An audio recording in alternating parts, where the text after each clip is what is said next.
आज भी कई घरों में ये इस्तेमाल होती है, लेकिन हम ज़्यादातर इन रेमेडी को भूल चुके हैं। ये है धतूरा, जो भगवान शिव जी को अति प्रिय है और भगवान शिव जी को ये चढ़ाया जाता है। तो इसी के ही ये पत्ते हैं। ये बड़ी आसानी से आपको सड़क किनारे मिल जाते हैं, या फिर जो फूल वाली दुकान है वहां से भी आप इसको ले सकते हैं। बड़े सस्ते से और आसानी से ये मिल जाते हैं। इन पत्तों की जितने मैं बड़ाई करूं उतनी कम है, क्योंकि जब हम छोटे थे तब अगर मान लीजिए हमारे पैर में कोई मोच आ गई या लग गई, कोई पैर में सूजन आ जाती थी, तो हमारी दादी क्या करती थी, इन पत्तों को ले करके तेल में पका करके और इसकी रेमेडी बना करके हमें दिया करती थी। और अभी भी मैं किसी के आस पड़ोस में देख लूं या किसी को दे देती हूँ रिश्तेदारों को, तो उनको भी इससे बड़ा फायदा होता है। तो आज मैं ये रेमेडी अपने घर के लिए बना रही, तो सोचा आपके साथ भी ये शेयर करूं।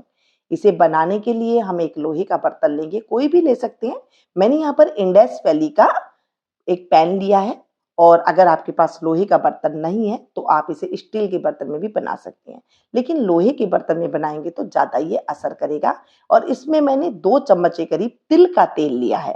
तिल का तेल नहीं है, क्या करें, आप सरसों का तेल भी ले सकते हैं, लेकिन तिल के तेल से 1 मिनट में जल्दी से आराम आ जाएगा। साथ में हम इसमें डालेंगे धतूरे के पत्ते और 4 से 5 लहसुन की कली। धतूरों को, पत्तों को अच्छे से धो लीजिए और उसके बाद सूखे कपड़े से पोंछ करके, सुखा करके फिर इसका इस्तेमाल कीजिए। आधी चम्मच के करीब इसमें हल्दी का पाउडर डालेंगे। 1 चम्मच के करीब हम इसमें डालेंगे दाना मेथी, जो हम सब्जियों में डालते हैं, ये वही दाना मेथी है। देखिए किचन में ये सारा सामान मिल जाता है, लेकिन आपको सिर्फ ये धतूरे के पत्ते लाने होते हैं। कहीं पर भी आपको पेन है, मान लीजिए जॉइंट पेन है, या फिर कभी आपको चोट मोच लग गई थी और वहां पर सोजन आ जाती है, सर्दी का मौसम आते ही अगर आपके पैरों में दर्द होने लग जाता है, जहां पर चोट लगी थी वहां पर दर्द होने लग जाता है, या वैसे ही कईयों को चलने में दिक्कत आती है, एडी में दर्द हो जाता है, तो भी ये पावरफुल रेमेडी मैं आपको दे रही हूँ। आप लगाएंगे ना, विश्वास करके आपको एक बार में ही इससे फायदा मिलेगा, ये मेरी गारंटी है। आपके साथ मैं वही रेमेडी शेयर करती हूँ जो मेरे घर में मैं अक्सर इस्तेमाल किया करती हूँ। हमारे बड़े बुजुर्ग अक्सर ये इस्तेमाल किया करते थे, और आज हम फैशन चलते डॉक्टर के पास हर चीज के पीछे जाते हैं, घर में ये रेमेडियां इस्तेमाल करते ही नहीं, तो कोई जानता भी नहीं है। थोड़ी सी हल्दी का पाउडर और मैंने डाल दिया, क्योंकि मुझे हल्दी कम नजर आ रही थी। धीमी आंच पर मोटे तले के बर्तन में इसे तब तक पकाना है जब तक ये पत्ता काला काला ना हो जाए। मेथी के दाने आप देख रहे हैं, मैं इतनी देर से पका रही हूँ, वीडियो 2 मिनट की लंबी हो जाएगी और आपको पूरी बातें इस दौरान समझ में आ जाएगी। अगर वीडियो जल्दी जल्दी आपको देखने की आदत है ना, तो उसमें आपको पूरी बात समझ में नहीं आती है और कहीं ना कहीं अधूरी रह जाती है। उसी कारण जो है आपको कई बार परेशानी उठानी पड़ जाती है। देखिए इसको धीरे धीरे जब हम पकाते हैं तो इनका अरोमा आता है, इनका तेल जो है, जैसे लहसुन में भी तेल होता है और धतूरे के पत्तों में भी रस बहुत अच्छा होता है, तो इस रस के साथ जब तिल का तेल, हल्दी और जब ये सब चीजें पकती है ना, तो एक अमेजिंग सी दवाई बन जाती है, जो आप 1000 रुपये में भी नहीं लेके आ पाएंगे। इतनी शानदार ये दवाई बन के तैयार हो जाएगी। हमारे आयुर्वेद में धतूरे के पत्ते के बहुत सारे गुण बताए गए हैं। अब ये देखिए धीमी आंच पर पक रहा है, मुझे थोड़ा तेल कम नजर आ रहा है, तो इसमें 2 चम्मच में और तेल ले लिया है मैंने और इसे धीमी आंच पर पकने देंगे। मान लीजिए स्टील का बर्तन है, तो क्या करें, आप नीचे इसमें तवा लगा दीजिए रोटी बनाने वाला, और उसके ऊपर रख के भी आप इसे बना सकते हैं। बहुत अच्छे से ये पक जाएगी। तेज गैस में भी ये बन जाएगा, लेकिन वो तुरंत जल जाएगा, उसका कोई असर नहीं होगा।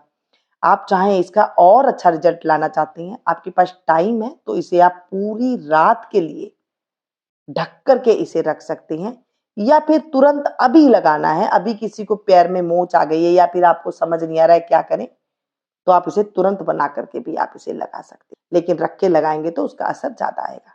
चलिए जी, अब इसको हम धीमी आंच पर जब तक ये पक रहा है, मैं आपको धतूरे के और भी गुण बता देती हूँ। जितने भी आयुर्वेदिक आपको कंडीशनर मिलेंगे ना, सब में धतूरे के पत्ते का रस का ही इस्तेमाल होता है। चौंक गए ना आप? धतूरे के पत्ते में का जो रस होता है, उसे कांच के बर्तन में निकाल करके, सुखा करके, उसका पाउडर बना करके जो आयुर्वेदिक कंडीशनर बनते हैं उसमें ये डाला जाता है। तो इस तरह से बाल जो है सिल्की बन जाते हैं। मान लीजिए आपको गुस्सा बहुत आता है, किसी को भी गुस्सा बहुत ज्यादा आता हो, तो इन धतूरे के पत्तों के रस को निकाल करके अगर मेहंदी के पाउडर में, पंसारी की दुकान से मेहंदी का पाउडर लेना, कलर वाली नहीं लेनी है आपको, उसके अंदर अगर धतूरे के पत्तों का रस निकाल करके आप उस मेहंदी के पाउडर में डाल करके लगाते हैं, तो आपका सर इतना ठंडा रहेगा कि आप किसी से लड़ाई करने जा रहे हैं ना, तो भी आप लड़ाई नहीं करेंगे और बहुत अच्छे भाव से बात करेंगे। पैरों में कई बार जलन हो जाती है कइयों के, तो इसका रस निकाल करके आप पैरों के तलुओं में लगा लेते हैं, तो पैरों के तलों की जो गर्मी होती है, वो भी निकल जाती है। ऐसे हमारे बड़े-बुजुर्ग कहा करते थे। आज मैं बना रही हूँ जोड़े के दर्द की बीमारी। आजकल ये बीमारी बहुत सारे लोगों को 80% लोगों को तो ये बीमारी हो चुकी है। पहले बड़ों बुजुर्ग को हुआ करती थी, आजकल जो है जवानों को भी ये बीमारी होने लग गई है। तो आप इस तरह का तेल का जब इस्तेमाल करते हैं, बना करके रख लीजिए। इसे पूरा 6 महीने तक आप इस्तेमाल कर सकते हैं। गर्मियों, सर्दियों सभी में ये इस्तेमाल कर सकते हैं। लेकिन जैसे ही सर्दी शुरू होती है, जो पुरानी चोटें हैं, उनका दर्द उभरना शुरू हो जाता है। क्या आपके साथ भी ऐसा होता है कि पुराना दर्द उभरने लगा है? तो ज़रूर कमेंट करके बताना। क्या आप लोग भी धतूरे के पत्ते का इस्तेमाल किया करते थे? आपकी दादी-नानियाँ किया करती थी? तो ज़रूर कमेंट करके बताना कि आप किस शहर से देख रहे हैं और कहाँ-कहाँ पर ये रेमेडी इस्तेमाल की जाती है, ताकि औरों को भी लाभ मिल सके। चलिए जी, इसे मैंने छान लिया, छान करके ये जो हमारे पास तेल हमारे पास मिला है, इसको हम गुनगुना भी लगा सकते हैं, थोड़ा ठंडा भी लगा सकते हैं। तो चलिए जी, मैं आपको इस्तेमाल करके इसे अभी अपने हाथों पे दिखा देती हूँ, फिर आपको दिखाऊँगी इसके कैसे इसे मैं इस्तेमाल पैरों पे करूँगी। मान लीजिए आपके यहाँ पर कलाई पे दर्द है या फिर आपकी कलाई में सूजन आ गई है या फिर कई बार ना जो ये गाँठें जैसी होती है, यहाँ पर भी दर्द होने लग जाता है, तो आप इस तेल को इस तरह से लगा करके गरम कोई पट्टा बांध लीजिए या फिर कोई भी मोटा कपड़ा बांध करके इसे रात को सो जाइए, सुबह देखेंगे आप बहुत अच्छा आपको रिजल्ट मिलेगा। ये देखिए मैंने कहा ना कि मैं मेरे पतिदेव के लिए बना रही हूँ, तो उनके पैर में इस तरह से सूजन आ रही है, तो ये यहाँ पर मैं इसे लगा दूँगी तो पूरी रात में ये सूजन उतर जाएगी और बहुत अच्छे से जो है ठंड में इनको दर्द भी नहीं होगा। ये पैर देखिए बिल्कुल सूजन से भरा हुआ है इस तरह से, जैसे सर्दी आती है ना, तो इनके पैर में इस तरह से हो जाता है। तो थोड़े से 2 मिनट के लिए आपको इनके हल्के हाथों से इस तेल से आपको मालिश कर देनी है और उसके बाद गरम पट्टा लपेट करके इसे पूरी रात के लिए आपको छोड़ देना है। और अगर गरम पट्टा ना हो तो क्या करें, कोई शॉल वगैरह है तो उस पुराने कपड़े को पहले अंदर लपेट करके फिर शॉल वगैरह लपेट देंगे, तो आपका जो है दर्द है वो रात ही रात में गायब हो जाएगा। इतना अच्छा इसका जो है रिजल्ट है। मैं कोई भी रेमेडी इधर-उधर से देख करके, सुन करके आपके साथ शेयर नहीं करती हूँ। जो रेमेडी मैं इस्तेमाल करती हूँ, वही रेमेडी मैं आप लोग के साथ आज शेयर कर रही हूँ। तो इस रेमेडी से आपको कितना फ़ायदा हुआ लगाने के बाद, ये कमेंट करना बिल्कुल मत भूलिएगा। जब आप लोग कमेंट करते हैं, तो मन में बहुत अच्छा लगता है।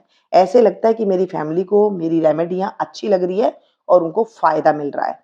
तो इस तरह से पूरी रात में ये पट्टे को रहने दूँगी और सुबह इन पट्टे को उतार करके जैसे आप नॉर्मल नहाते-धोते हैं वैसे नहा लीजिए, फिर शाम हो जाए, फिर आप लगा सकते हैं या फिर दिन में भी आप लगा करके इसे रख सकते हैं, तो भी इससे बहुत अच्छा फ़ायदा मिलेगा। ये तेल को मैं रख दूँगी और डेली अगर हो सकेगा तो थोड़ा-सा गुनगुना करके आप इसे लगा सकती हैं। आज की रेमेडी में आपको कौन-सी चीज़ अच्छी लगी ज़रूर कमेंट करके बताइएगा और एक लाइक दे करके ज़रूर जाइएगा। एक लाइक मेरे लिए आत्मविश्वास बढ़ाने के लिए बहुत मायना रखता है, तो ये लाइक दे करके मुझे ये बताएँ कि मुझे ये वीडियो पसंद आ रही है। तब तक आप लोग देखते रहिएगा मीनू गुप्ता किचन।